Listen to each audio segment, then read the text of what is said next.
علیکم ورحمۃ اللہ وبرکاتہ۔ الحمد للہ وکفی وسلام علی عبادہ الذین اصطفی، اما بعد فاعوذ باللہ من الشیطان الرجیم، بسم اللہ الرحمن الرحیم۔ لقد كان لكم في رسول الله أسوة حسنة لمن كان يرجو الله واليوم الآخر وذكر الله كثيرا،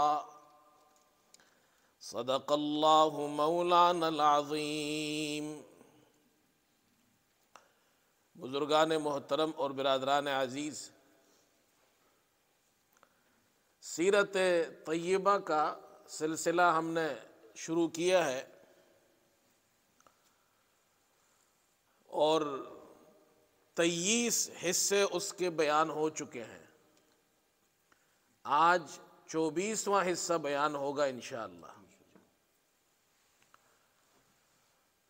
گزشتہ بیانات میں ہجرت کے بعد کے واقعات بیان ہوئے۔ حضرت صلی اللہ علیہ وسلم اور صحابہ اکرام نے جب ہجرت فرمائی، ہجرت کے پہلے سال، دوسرے سال اور تیسرے سال کے واقعات بیان ہوئے۔ آج ہجرت کے چوتھے سال کے واقعات بیان ہوں گے۔ ہجرت کے چوتھے سال جو واقعات پیش آئے، ان میں سے ایک واقعہ یہ پیش آیا جو بخاری شریف میں موجود ہے۔ حضرت صلی اللہ علیہ وسلم نے صحابہ اکرام کی 10 افراد کی جماعت بنا کر دشمنوں کے طرف انہیں بھیجا جاسوسی کرنے کے لیے، تاکہ وہاں جا کر معلومات حاصل کرے، انفارمیشن اکٹھی کرے۔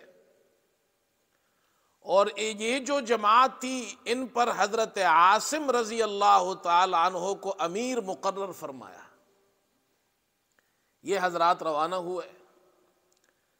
یہ مکہ کے قریب، وہاں سے پہلے ایک جگہ آتی ہے ہدا، یہ وہاں پہنچے تو ان کے جو دشمن تھے، دشمن قبیلہ تھا بنی لحیان، اس قبیلے کو اطلاع ملی کہ مسلمان یہاں آئے ہیں، تو انہوں نے تعاقب شروع کیا اور ان کے پاؤں کے جو نشانات تھے ان پر چلتے چلتے ان کے پاس پہنچ گئے۔ یہ 100 آدمی تھے، تیر انداز تھے۔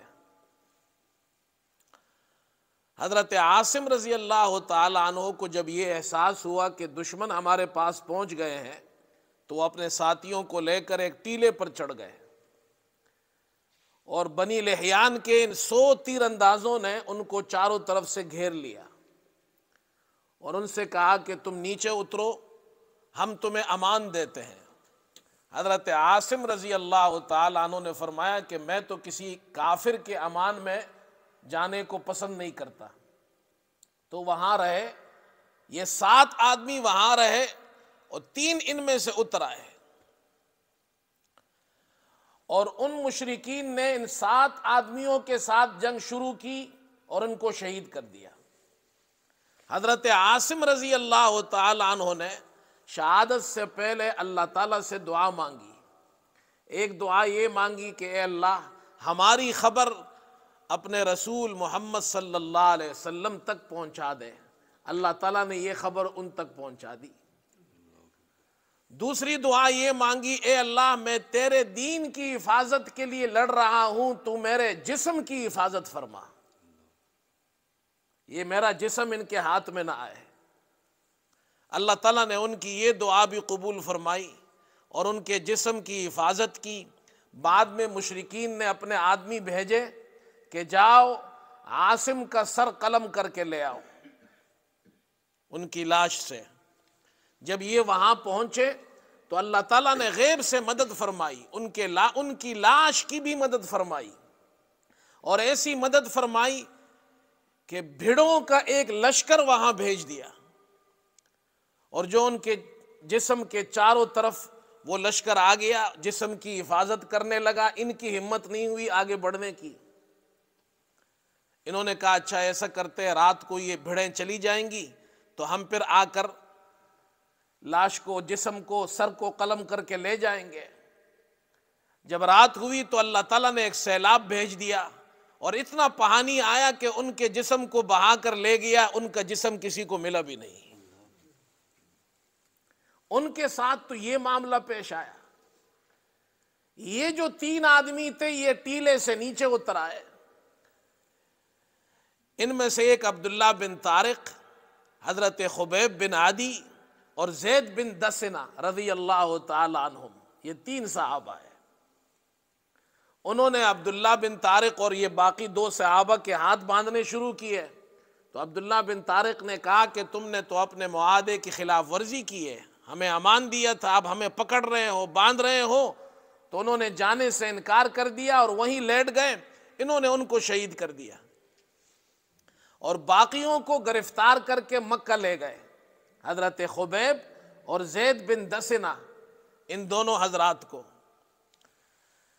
مکے کے اندر صفوان بن امیہ، یہ امیہ بن خلف کا بیٹا تھا، اس کا باپ امیہ بدر میں مارا گیا، تو اس نے زید بن دسنہ کو خرید لیا، کہا میں اپنے باپ کے بدلے میں اسے ماروں گا، اسے قتل کروں گا۔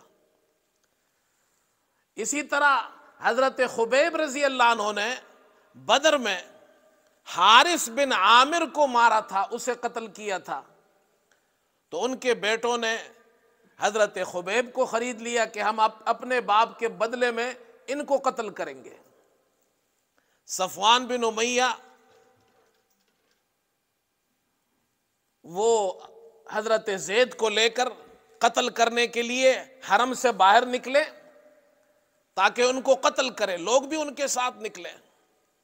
جب ان کو قتل کرنے لگے تو ابو سفیان جو اس وقت مسلمان نہیں ہوئے تھے، انہوں نے حضرت زید بن دسنہ رضی اللہ تعالی عنہ سے پوچھا، کہا میں تمہیں خدا کی قسم دے کر یہ پوچھتا ہوں، یہ بتاؤ کہ اگر تمہاری جگہ محمد صلی اللہ علیہ وسلم کو قتل کر دیا جائے اور تم گھر میں آرام سے بیٹھو تو کیا تمہیں یہ پسند ہے؟ حضرت زید رضی اللہ عنہ نے جواب دیا کہ مجھے تو یہ بھی پسند نہیں کہ محمد صلی اللہ علیہ وسلم کے پاؤں مبارک میں ایک کانٹا چھبے اور میں اپنے گھر میں بیٹھا رہوں۔ ان کو شہید کر دیا گیا۔ دوسری طرف حضرت خبیب رضی اللہ عنہ کو حارث بن عامر کے بیٹوں نے خرید کر اپنے گھر میں قید کر لیا، اور جب ان کے قتل کا ارادہ کیا تو حضرت خبیب رضی اللہ عنہ نے اس گھر میں حارث کی بیٹی تھی زینب، یہ اس وقت مسلمان نہیں ہوئی تھی، بعد میں مسلمان ہو گئی، ان سے اسطرہ مانگا بدن کی صفائی کے لیے کہ یہ مجھے کل قتل کر دیں گے، تو بدن کی صفائی کے لیے اسطرہ مانگا، اس خاتون نے اسطرہ دے دیا۔ اس کا ایک بچہ تھا، وہ اس کی گود میں تھا، اور وہ گھر کے کام کاج میں لگ گئی تو وہ بچہ چلتے چلتے حضرت خبیب کے پاس پہنچ گیا۔ حضرت خبیب رضی اللہ عنہ نے اس کو اپنی ران پہ بٹھایا۔ اب اس خاتون نے دیکھا میرا بچہ دشمن کے ران پر بیٹھا ہوا ہے اور اس کے ہاتھ میں اسطرہ ہے، تو وہ ڈر گئی۔ حضرت خبیب رضی اللہ عنہ سمجھ گئے، فرمایا لگتا ہے تو ڈر گئی ہے کہ میں تیرے بچے کو قتل کر دوں گا۔ کہا ہم مسلمان ہیں، ہم ایسا کام نہیں کرتے ہیں، اللہ کے رسول صلی اللہ علیہ وسلم کی یہ تعلیمات نہیں ہے۔ وہ حضرت زینب بعد میں مسلمان ہوئی، وہ فرماتی تھی میں نے حضرت خبیب جیسا اچھا قیدی نہیں دیکھا، وہ ہمارے گھر میں قید تھے، ہاتھ میں بیڑیاں تھی، لیکن خدا کی قسم میں نے دیکھا کہ ان کے پاس انگور کا خوشہ ہے اور وہ کھا رہے ہیں، اور اس وقت مکے کے اندر پھل کا کوئی نام و نشان نہیں تھا، اللہ ان کو کھلا رہا تھا۔ حضرت خبیب رضی اللہ عنہ کو لے کر یہ نکلے حرم سے باہر قتل کرنے کے لیے۔ انہوں نے فرمایا مجھے اجازت دو میں 2 رکعت نماز پڑھوں۔ انہوں نے 2 رکعت نماز پڑھی، جلدی جلدی نماز ختم کی۔ فرمایا میں نے نماز اس لیے جلدی ختم کی کہیں تم یہ نہ سمجھو کہ موت کے ڈر سے میں نے نماز لمبی کر دی ہے۔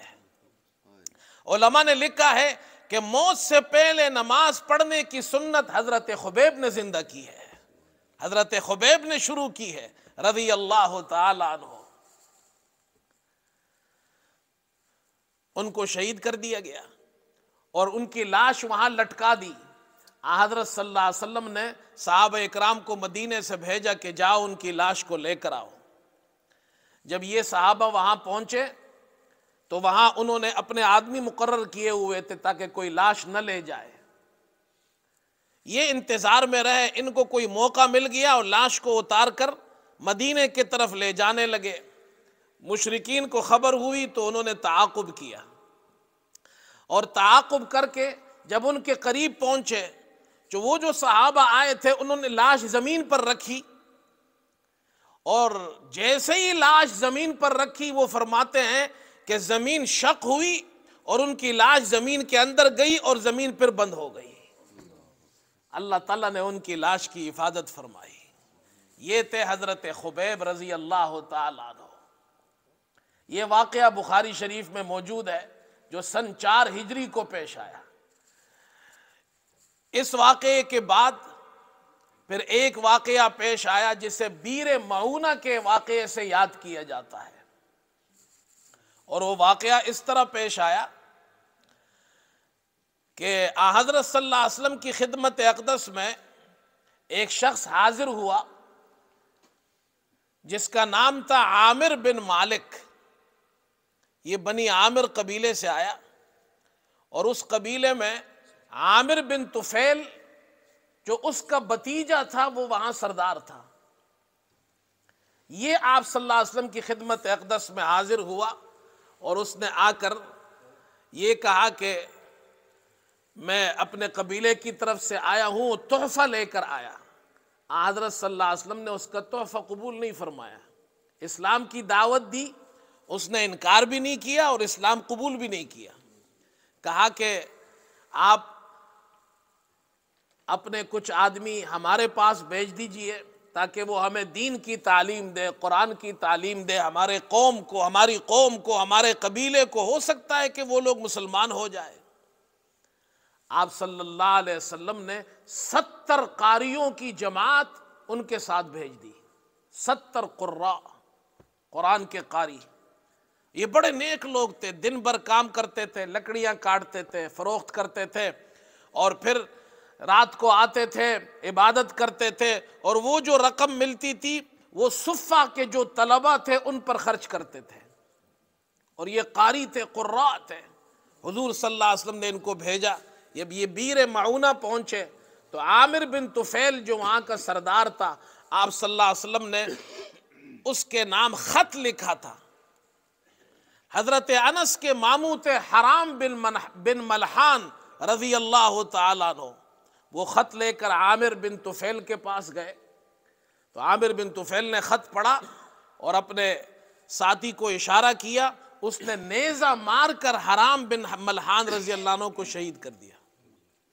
پھر اپنی قوم سے کہا کہ یہ جو باقی مسلمان ہیں ان کے خلاف تم اٹھو تاکہ ہم انہیں بھی قتل کر دیں، لیکن بنی عامر جو اس کی قوم تھی انہوں نے انکار کر دیا۔ کہا تمہارے چچا عامر بن مالک نے ان کو امان دیا ہے، اس لیے ہم ان کے خلاف نہیں لڑ سکتے ہیں۔ تو عامر بن طفیل نے دیکھا جب میری قوم نہیں اٹھ رہی تو آس پاس کے قبیلے کے لوگوں کو ملا کر، جو اور لوگ تھے ان کو ملا کر، ان 70 جو قاری تھے ان میں سے ایک تو شہید ہو گئے، یہ باقیوں کو بھی شہید کر ڈالا۔ ان میں سے ایک زخمی تھے، یہ انہیں مردہ سمجھے اور وہ زندہ تھے، اللہ نے ان کی حفاظت فرمائی، وہ بچ گئے۔ 2 صحابہ اور تھے جو جنگل میں جانور چرانے لے گئے تھے، جب وہ واپس آئے تو انہوں نے دیکھا ہمارے تو سارے ساتھی شہید ہو گئے۔ تو ان میں سے ایک نے کہا کہ ہم واپس مدینہ چلتے ہیں۔ تو دوسرے صحابی جو تھے عمرو بن امیہ زمری، یہ 2 تھے، انہوں نے کہا کہ واپس چلتے ہیں، دوسرے نے کہا نہیں واپس نہیں چلتے، ہمارے تمام ساتھی تو شہید ہو گئے، ہم بھی ان کا مقابلہ کرتے ہیں۔ اب وہ مقابلے کے لیے نکلے، ان میں سے ایک شہید ہو گیا، دوسرے کو گرفتار کر کے عامر بن طفیل کے سامنے پیش کیا، اس نے اس کے سر کے بال کاٹے اور کہا تم آزاد ہو، میری ماں نے ایک غلام کو آزاد کرنے کی نظر مانی تھی، میں نے اپنی اماں کی نظر پوری کر دی، ان کو چھوڑ دیا۔ یہ واپس آئے، جب یہ واپس مدینے کی طرف آنے لگے تو ان کو راستے میں اسی قبیلے کے دو اور آدمی مل گئے جو مشرک تھے، تو وہ بھی ان کے ساتھ ہو گئے۔ اب یہ سفر میں ساتھ چل رہے ہیں، ایک جگہ آرام کے لیے رکے، جب آرام کے لیے رکے تو انہوں نے سوچا، عمرو بن امیہ زمری رضی اللہ عنہ نے، کہ ان لوگوں نے تو ہمارے صحابہ کو شہید کر دیا ہے، پوری جماعت کو، قاریوں کی پوری جماعت شہید کر دی ہے، جب یہ دو سو گئے تو انہوں نے ان دو کو بھی قتل کر دیا بدلہ لینے کے لیے۔ اور مدینہ آ کر واقعہ بیان کیا، آپ صلی اللہ علیہ وسلم کو سخت صدمہ ہوا، 70 قاری ایک وقت میں شہید ہو گئے اور ان میں سے 2 بچ گئے، اور اتنا صدمہ ہوا کہ آپ صلی اللہ علیہ وسلم نے 1 مہینے تک فجر کی نماز میں قنوت نازلہ پڑھی اور ان کے خلاف بد دعا کی آپ نے 1 مہینے تک۔ آپ صلی اللہ علیہ وسلم نے حضرت عمرو بن امیہ زمری سے فرمایا کہ تم نے وہ 2 آدمی ان کے مار دیے راستے میں، ہمارا تو ان کے ساتھ عہد و پیمان تھا، معاہدہ ہوا تھا ہمارا ان کے ساتھ، لہٰذا اب ہمیں ان کی دیت دینی پڑے گی، اور دیت دینے کے لیے آپ نے بنو نذیر سے جو یہود کا قبیلہ تھا ان سے بھی مطالبہ کیا، اس لیے کہ بنو نذیر سے بھی معاہدہ ہوا تھا، اس معاہدے کے مطابق دیت میں ان کو بھی مال دینا ضروری تھا۔ چنانچہ آپ صلی اللہ علیہ وسلم حضرت ابو بکر، حضرت عمر، حضرت عثمان، حضرت طلحہ، زبیر اور چند صحابہ رضی اللہ عنہ مجمعین کے ساتھ بنو نذیر کے پاس پہنچے۔ یہ یہود کا قبیلہ ہے، بنی نذیر آپ سے بڑی خندہ پیشانی سے ملے، آپ کو بٹھایا اور کہا کہ جی ہم ضرور آپ کی مدد کریں گے، آپ یہاں تشریف رکھے، آپ یہاں بیٹھ جائیے۔ آپ صلی اللہ علیہ وسلم وہاں بیٹھ گئے، اور انہوں نے پیچھے جا کر منصوبہ بنایا کہ یہ اچھا موقع ہے، محمد صلی اللہ علیہ وسلم آ گئے ہیں، یہاں بیٹھے ہوئے ہیں، ہم جا کر پیچھے سے ایک بڑا پتھر اوپر سے پھینک دیتے ہیں، آپ صلی اللہ علیہ وسلم پتھر کے نیچے دب کر معاذ اللہ فوت ہو جائیں گے۔ یہ انہوں نے منصوبہ بنایا آپ صلی اللہ علیہ وسلم کے خلاف۔ حضرت صلی اللہ علیہ وسلم وہاں تشریف فرما ہے، ایک آدمی ان میں سے تھا، انہوں نے ان کو سمجھایا ایسا کام مت کرو، اگر تم ان کے خلاف قتل کا منصوبہ بناؤ گے تو ان کو اللہ اطلاع دے دے گا، وہ اللہ کے نبی ہے، انہیں خبر ہو جائے گی۔ اتنا جانتے تھے وہ بھی، لیکن حسد ایسی چیز ہے، حسد کی وجہ سے مسلمان نہیں ہوئے یہ جو یہود تھے اس زمانے کے، اس لیے کہ وہ یہ کہتے تھے کہ بنی اسرائیل میں سے آخری پیغمبر کیوں نہیں آیا، بنی اسماعیل میں سے کیوں آیا ہے؟ اللہ تعالیٰ نے حضرت جبریل علیہ السلام کو بھیجا، انہوں نے آ کر اطلاع دے دی آپ کو۔ آپ صلی اللہ علیہ وسلم وہاں سے اٹھے، اس طرح آپ صلی اللہ علیہ وسلم اٹھے کہ کسی کو کچھ بتایا نہیں، اور اٹھ کر مدینہ واپس آ گئے۔ اور صحابہ اکرام نے جب دیکھا کہ حضرت صلی اللہ علیہ وسلم وہاں نہیں ہے تو وہ بھی مدینہ آ گئے۔ آپ صلی اللہ علیہ وسلم نے ان کو بتایا کہ اس طرح انہوں نے منصوبہ بنایا تھا۔ پھر آپ نے صحابہ اکرام کی جماعت کو تیار کیا، اور بنی نذیر جو قبیلہ تھا، اب انہوں نے معاہدے کی خلاف ورزی کی اور آپ کی قتل کا منصوبہ بنایا، تو اس قبیلے پر حملہ کرنے کے لیے آپ صلی اللہ علیہ وسلم صحابہ کی جماعت کو لے کر نکلے۔ اس کو غزوہ بنی نذیر کہا جاتا ہے۔ اور یہ بنی نذیر اپنے قلعے میں جا کر بند ہو گئے۔ آپ صلی اللہ علیہ وسلم نے اور صحابہ نے محاصرہ کیا، 15 دن تک محاصرہ کیا۔ 15 دن کے بعد جب انہوں نے دیکھا کہ اب مزید ہم اپنے آپ کو قلعے میں بند نہیں کر سکتے ہیں، تو انہوں نے امان کا مطالبہ کیا۔ آپ صلی اللہ علیہ وسلم نے فرمایا تمہیں 10 دن کی مہلت ہے، 10 دن کے اندر اندر مدینہ چھوڑ کر یہاں سے نکل جاؤ، اور تم اپنے ساتھ جو چاہے لے جاؤ، اسلحہ نہیں لے جا سکتے۔ تو انہوں نے سامان تیاری شروع کی، اور ایسے لوگ تھے کہ وہ اپنے ساتھ اپنے گھر کے دروازے اور کھڑکیاں بھی لے گئے، اور مدینے سے نکل گئے۔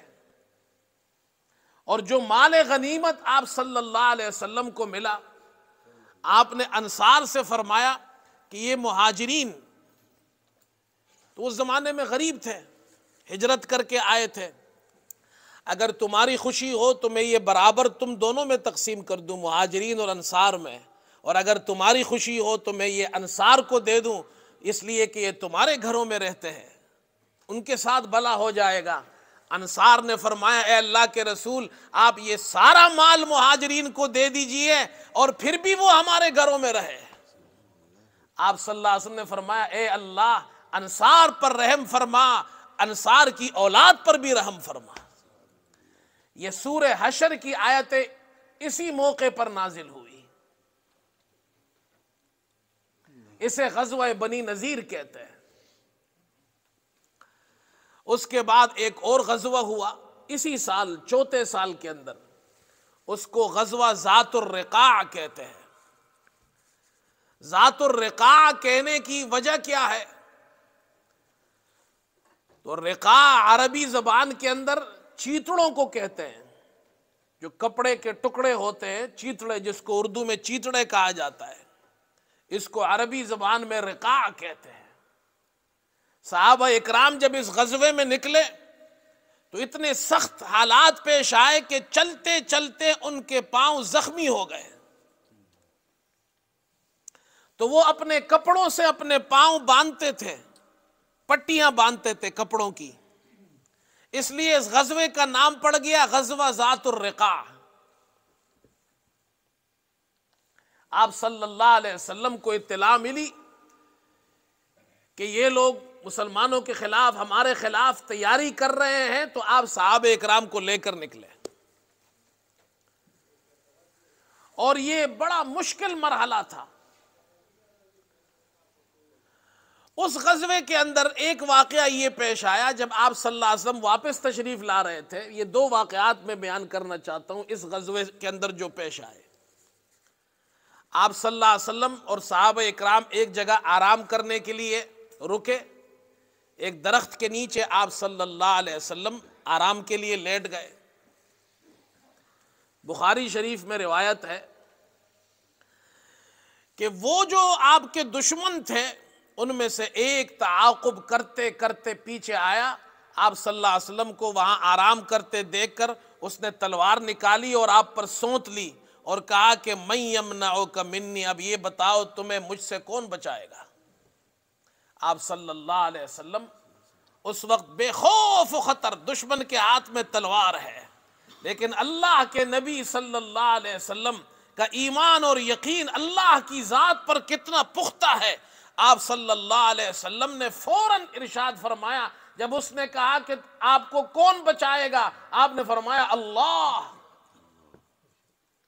اس کے ہاتھ سے تلوار گر گئی، آپ صلی اللہ علیہ وسلم نے تلوار اٹھائی۔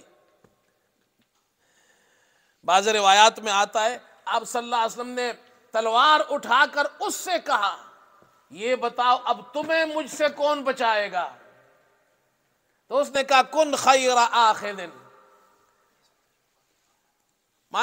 خیر کے ساتھ پکڑیے، معنی یہ ہے کہ مجھے معاف کر دیجئے، تکلیف اور مجھے کوئی نقصان مت پہنچائیے۔ آپ صلی اللہ علیہ وسلم نے فرمایا اگر تم یہ کلمہ پڑھ لو اشہد ان لا الہ الا اللہ واشہد ان محمد رسول اللہ، تو میں تمہیں معاف کر دوں گا۔ اس نے کہا کہ میں یہ کلمہ تو نہیں پڑھتا، مسلمان تو نہیں ہوا، لیکن میں آپ کے ساتھ کبھی بھی آئندہ نہیں لڑوں گا، اور جو آپ کے ساتھ لڑیں گے ان کے ساتھ ان کو بھی روکوں گا، ان کے ساتھ بھی شامل نہیں ہوں گا۔ صحابہ اکرام تشریف لائے، آپ صلی اللہ علیہ وسلم کے ساتھ وہ بیٹھا ہوا تھا، آپ نے صحابہ اکرام کو واقعہ سنایا۔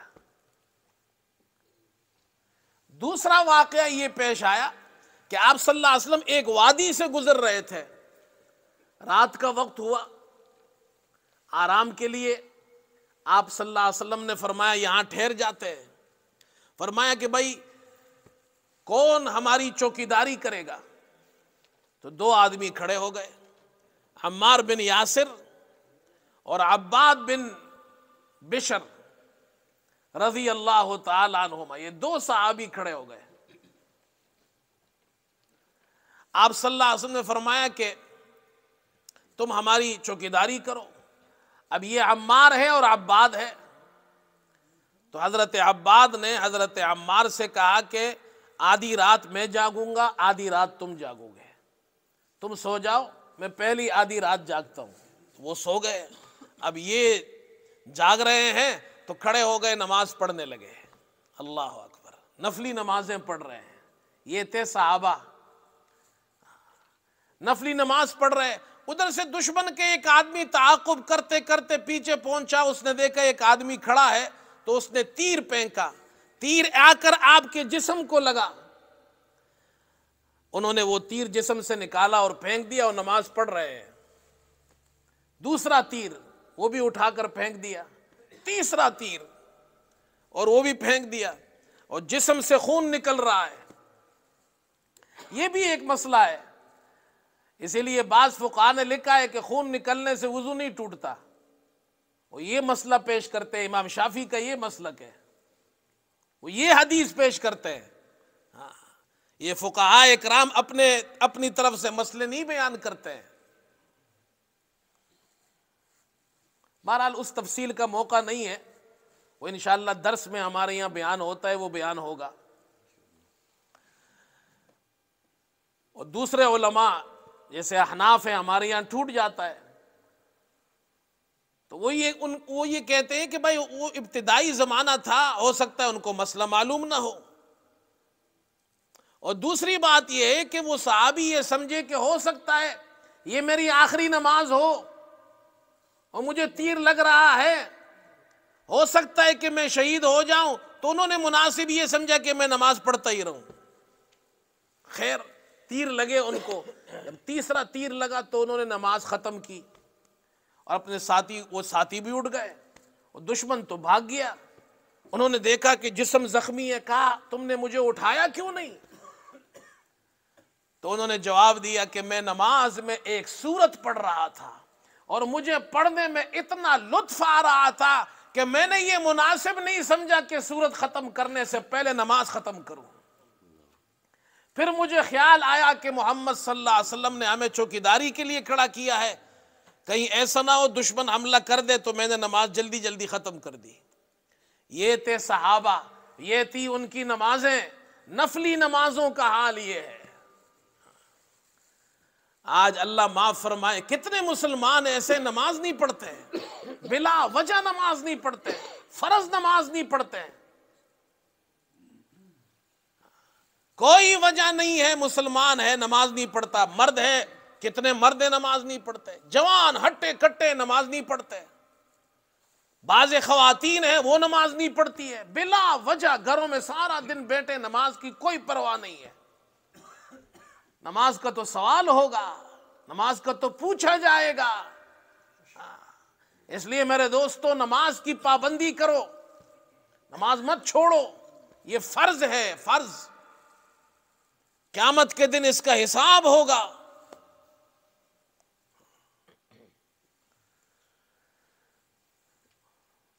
اور یہ شیطان ہمارا دشمن ہے، یہ آ کر وسوسے ڈالتا ہے۔ میں نے درس میں بھی گزشتہ دنوں یہ واقعہ بیان کیا تھا۔ ایک نوجوان میرے پاس آیا، نئی اس کی جاب لگی تھی، اب وہ دن بھر کام کرنے جاتا تھا، شام کو آتا تھا تو تھک جاتا تھا، تو آ کر مجھ سے کہنے لگا کہ مولوی صاحب ایک مسئلہ ہے، مسئلہ یہ ہے کہ میں دن بھر کام کرتا ہوں، جاب لگی ہے میری، تھک جاتا ہوں، رات کو آتا ہوں تو نماز پڑھنی، عشاء کی نماز مشکل ہو جاتی ہے. تو میں سوچتا ہوں اللہ نے ہمارے لیے تقدیر میں تو لکھ دیا ہے سب، جنت ملے گی یا جہنم ملے گی، تو اللہ نے لکھ دیا ہے. تو جو کچھ اللہ نے لکھ دیا ہے وہ تو ہوگا، تو پھر نماز پڑھنے کی کیا ضرورت ہے؟ بات سمجھ میں آئی؟ اب شیطان اس طرح حملہ کرتا ہے. اب میں نے اس کو سمجھایا تو میں نے اپنے طریقے سے اس کو سمجھایا. بعض مرتبہ سمجھانے کے لیے ایک انداز اپنانا پڑتا ہے. تو میں نے جب دیکھا کہ یہ نوکری کرتا ہے، اس کی نئی نئی جاب لگی ہے، نوجوان ہے، تو میں نے اس کو سمجھانے کے لیے کہا جی آپ نماز نہ پڑھیے، ٹھیک ہے نماز چھوڑ دیں، لیکن ایک کام اور کیجئے. آپ کل صبح جب آپ اپنی کمپنی میں جائیں جاب کرنے کے لیے تو وہاں پہنچ کر آپ استعفیٰ دے دیں، ریزائن کر دیں. انہوں نے کہا مولوی صاحب یہ کیا کہہ رہے ہیں؟ بڑی مشکل سے تو جاب ملی ہے مجھے اتنی اچھی کمپنی میں، آپ کہتے ہیں ریزائن کر دے. تو میں نے کہا بھائی تم کہتے ہو اللہ نے تقدیر میں جنت جہنم لکھ دی ہے، اللہ نے تقدیر میں تمہارا رزق بھی تو لکھ دیا ہے نا. تو پہلے جا کر وہاں استعفیٰ دو اور اس کے بعد نماز بھی نہیں پڑھنا، کمپنی بھی نہیں جاؤ، مسجد میں بھی نہیں آنا. اور میں نے کہا ایک بات بتاؤ، شیطان تم سے یہ تو تمہارے دل میں وسوسہ ڈالتا ہے کہ اللہ نے جنت لکھ دی ہے یا جہنم لکھ دی ہے تو نماز پڑھنے کی کیا ضرورت؟ کبھی شیطان نے یہ وسوسہ ڈالا ہے تمہارے دل میں کہ اللہ نے رزق بھی تو لکھ دیا ہے، کمپنی جانے کی کیا ضرورت؟ یہ خیال کبھی بھی نہیں آئے گا آپ کو.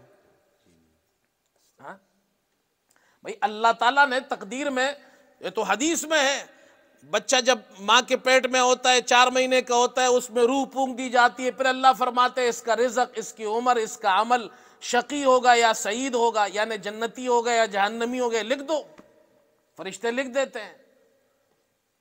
تو اللہ نے رزق بھی تو لکھ دیا ہے. تمہیں معلوم ہے رزق ہمارا لکھا ہوا ہے پھر بھی محنت کرتے ہو. اسی طرح میرے دوستو محنت ہمیں جس طرح مال کے لیے کرتے جنت کے لیے بھی کرنی ہے. یہ تقدیر اللہ کے علم کا نام ہے، اللہ کے علم کا نام ہے. اللہ کو پہلے سے معلوم ہے یہ آدمی دکان چلائے گا، جاب کرے گا، مزدوری کرے گا، بزنس کرے گا، اللہ نے لکھ دیا ہے. یہ آدمی جنتیوں والے کام کرے گا، اللہ نے لکھ دیا ہے. یہ آدمی جہنمیوں والے کام کرے گا، اپنے اختیار سے اللہ نے لکھ دیا ہے. اس لیے میرے دوستو جب یہ تمہارے دل میں کبھی شیطان یہ خیال ڈالے کہ دیکھو بھائی جنت اور جہنم تو لکھ دی ہے، نماز پڑھنے کی کیا ضرورت، تو پھر کام بھی چھوڑ دو. کبھی بھی نہیں چھوڑے گا، کوئی کام چھوڑے گا نہیں چھوڑے. یہ شیطانی وساوس ہے. اللہ ہماری حفاظت فرمائے، اللہ ہم سب کو نماز کا اہتمام نصیب فرمائے. وآخر دعوانا الحمدللہ رب العالمین.